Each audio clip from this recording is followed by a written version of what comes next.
మహిళా సాధికారత సాధ్యం కావాలంటే ముందుగా మహిళల్లోనే మార్పు రావాలని జిల్లా కలెక్టర్ రాహుల్ రాజ్ అన్నారు.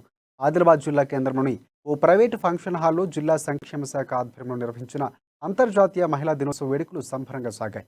తెలంగాణ సాంస్కృతిక కళాకారులు ఆటపాటలతో సభా ప్రాంగణం మారుమ్రోగింది.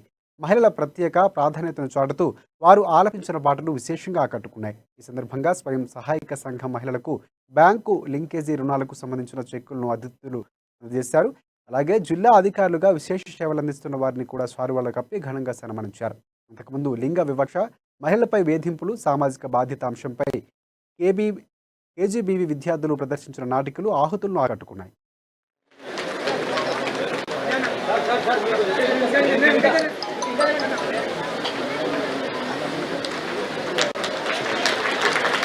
కాబట్టి వాళ్ళని ప్రోత్సహించడానికి మీ అందరూ చప్పట్లు కొట్టవలసింది. కాబట్టి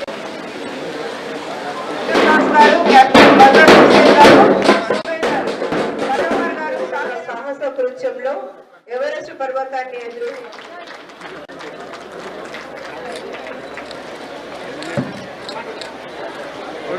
మహిళా సోదరులందరికీ కూడా పేరు పేరున శుభాకాంక్షలు.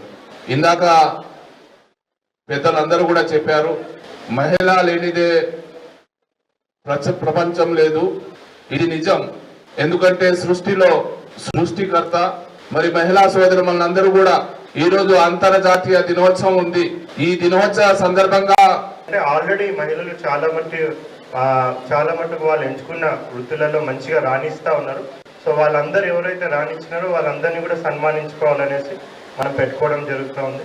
ఈ రెండే కాకుండా తెలంగాణ రాష్ట్ర ప్రభుత్వం ద్వారా ఎన్నో మంచి మంచి పథకాలు మనం అమలు చేస్తూ ఉన్నాం మహిళల గురించి. సో వాటన్నిటిని కూడా ఒకసారి వివరించుకొని సో వాటన్నిటిని కూడా సద్వినియోగం చేసుకోవాలనేది కూడా మెయిన్గా మనం థీమ్ పెట్టుకోవాలి.